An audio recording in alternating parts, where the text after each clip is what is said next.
Kui me alustasime aastal 1995 Kaiu mõisas Raplamaal raskeveohobuste päevade korraldamist ja Marika Vartla võttis selle päeva korraldamise enda õlule, siis oli küll selline tunne, et nüüd me lähme vallutama teadmata maid ja kaugemaid piire, kus raskeveohobust ei ole kasvatatud. Ja täna, kui me oleme siin Läänemaal, Hanila vallas, Mõisaküla külas, siis on ka see olnud kindlasti selline koht, kus raskeveohobune on täiesti võõras, kuid peale tänast päeva või võib ütelda juba päeva esimest poolt võime kindlalt kinnitada, et raskeveohobune on siin omaks võetud.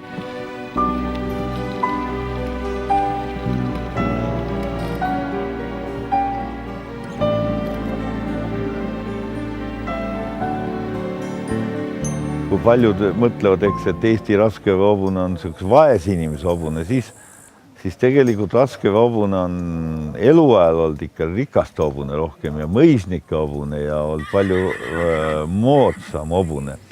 Nii et ka tänapäeval nii praegu, mis ütelda, et see raskeveohobune, et teda on vähe, aga ta on selline ekstravagantne, mida on maailmas vähe ja siis on ta atraktiivne tõuk peab tänapäeval olema, ja samal ju atraktiivne, elegantne ja suursugune.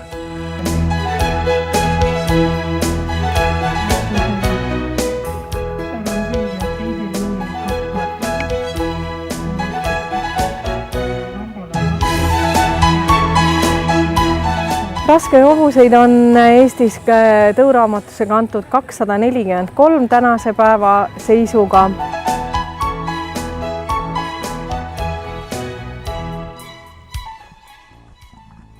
Raskeveohobustes nad on erilised. Nad on rahulikud ja külmaverelised ja teisest küljest jälle hästi kuumaverelised.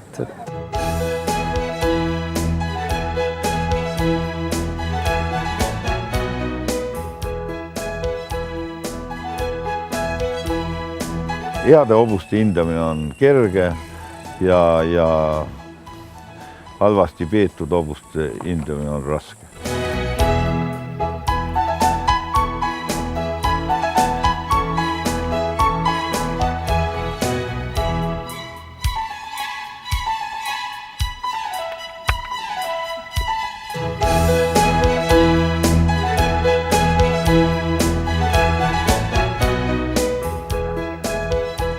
Eesti raskeveohobune on tõuna kõige tüüpilisem ohustatud tõug Eestis, sest nende arv on tõesti väike ja vahepeal oli juba kahtlus, et kas meie hobusekasvatajad suudavad vastu pidada. Õnneks on olnud entusiaste põhiliselt Ida-Virumaal, aga nüüd on levinud ka teistesse maakondadesse ja need iga-aastased raskeveohobuste päevad näitavad nende populaarsust, sest täidetakse terve päev, ratsa, maksimaalvedu, muidugi näitused, konkursid ja julgen öelda küll, et iga aastaga on märade koosseis paranenud. Täkkude arv on muidugi väike, aga ega ei saa ka ju täkkude arv suur olla, aga on järelkasv.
Eesti, kui oli Nõukogude Liidus, siis tegelikult hobusekasvatajad said ikkagi teatud mõttes kangelasteoga hakkama, sest et nad säilitasid oma hobusetõud. Paljud teised, võtame kas või Läti või ei suutnud seda, nad arvatasid ühte kasvatasid hobust, aga eestlased suutsid need 3 tõugu säilitada. Ole kuss! Minu raskeveehobuse pisiku andis Veiko Lehtsaar, kes tõi mulle esimese mära Eksi, kes on toonud nüüd 2 väga ilust järglast, kes mõlemad võitsid näituse. Ja Ekstroni valisin ma endale oma Eksile peigmeheks ja ka Ekstroniga tekkis meil side kohe esimesest hetkest, kui ma teda nägin. Ja niimoodi see asi on paisunud ja ütleme, see raske töö, see hobuse kasvatus ja kõik see talupidamine ja on nüüd teinud nagu sellised selged piirid, et ma pean valima 3 tõu vahel, kas tori, Eesti või raskevedu ja ma kindlasti valin raskeveo. Et ilmselt kas tori siis või Eesti nagu kaob kõrvalt ära varsti.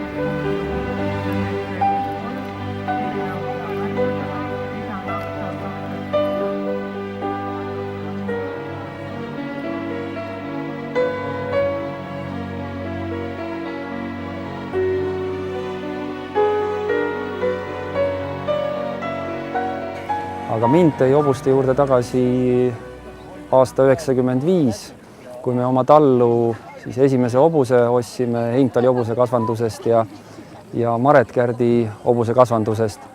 Ja nii meie tall hakkas täienema ja mis seal salata, ega kõik hobusekasvatajad satuvad varem või hiljem raskevee hobuste peale. Nii meiegi, et teisel aastal oli meie tallis siis juba esimene raskeveo mära.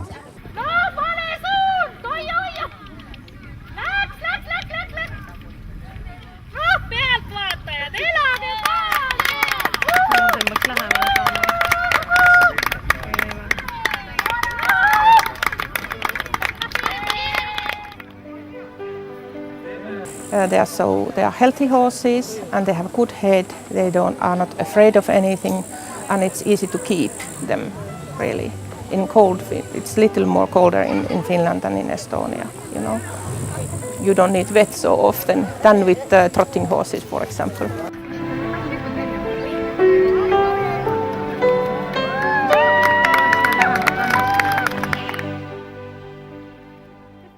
Vagabond on huvitav hobune sellepärast, et siin näeme otseselt hobusekasvatajad, mis on Euroopa Liit. Et Vagabondi vanemad müüdi 90 aastate keskpaigas Soome ja me tahtsime kõik raha saada. Raha eesmärgil müüdi ära ja siis nüüd on selline olukord, et toome tagasi. Aga piirid on lahti ja see on võimalik. Ennem kui piirid kinni olid, siis ei olnud see võimalik. Nii et ma selle hindan just, et koostöö erinevate hobusekasvatajate vahel erinevates maades tiheneb ja see on kõik teretulnud.